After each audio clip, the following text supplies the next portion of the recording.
श्री राम, जय माता दी। प्यारे भक्तजनों, आज हम लेकर के आए हैं परम पावन निर्जला एकादशी व्रत की कथा, जो कि अति पावन है और बहुत ही तप से युक्त यह एकादशी व्रत है।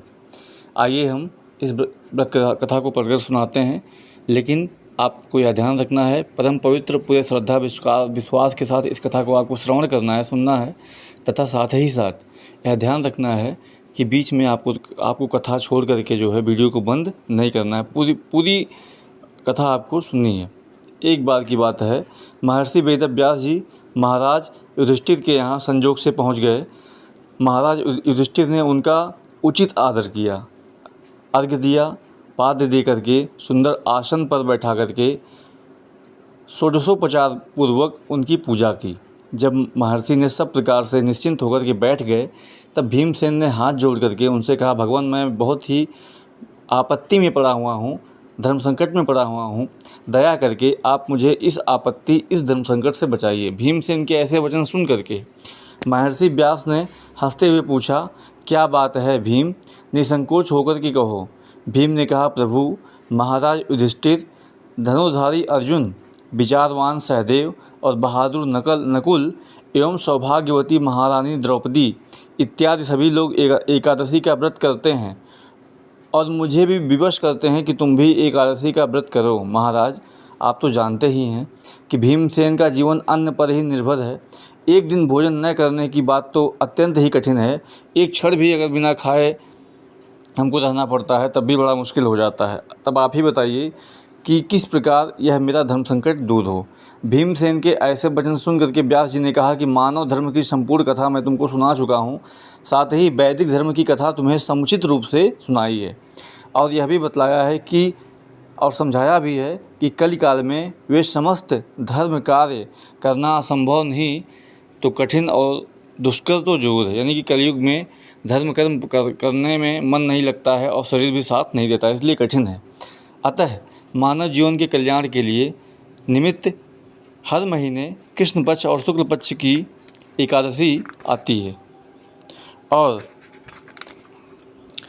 उस एकादशियों का व्रत अवश्य ही करना चाहिए। बिना इन व्रतों को धारण किए प्राणी मात्र का कल्याण नहीं है।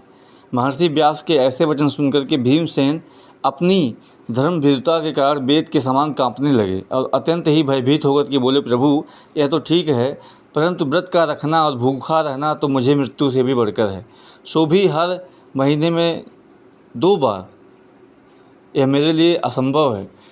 हे वासुदेव, हे भगवान, अब आप ही ऐसा कोई व्रत बतलाइए जिसे किसी तरीके से एक दिन हम भूखे रह करके पापों से मुक्त हो जाएं। भीमसेन के ऐसे वचन सुन करके महर्षि वेदव्यास जी ने कहा कि अच्छी बात है, मैं तुम्हें बताता हूँ, उसको करो। इस व्रत का एक ही व्रत का पुण्य फल हर महीने की समस्त एकादशियों से बढ़कर होगा। महर्षि के ऐसे वचन सुनकर के भीमसेन प्रसन्न हो जाते हैं और हाथ जोड़कर कहते हैं, प्रभु, कहिए, जल्दी कहिए, और यह कौन सा व्रत है।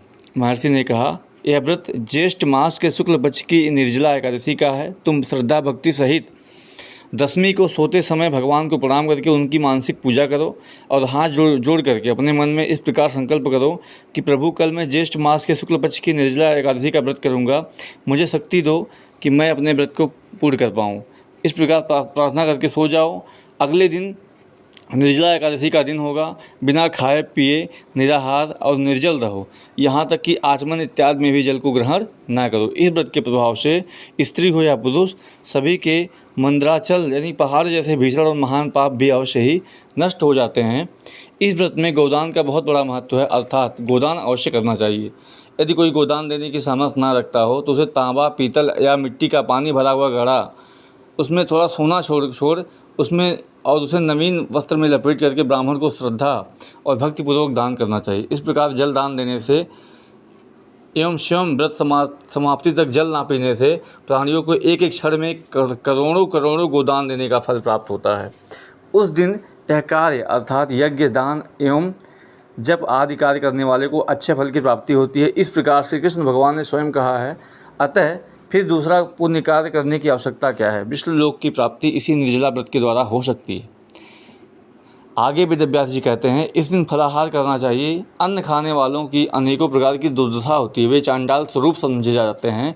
इस व्रत के प्रभाव से चोर, गुरुद्वेषी एवं हर प्रकार के पापियों का उद्धार हो जाता है। श्रद्धालु स्त्री एवं पुरुषों के विशेष कर्तव्य ये हैं, शेष सैया पर विराजमान भगवान विष्णु की भक्तिपूर्वक पूजा करें, धेन दान करें, ब्राह्मणों को मिष्ठान का भोजन कराएं, दक्षिणा देकर के संतुष्ट करना चाहिए।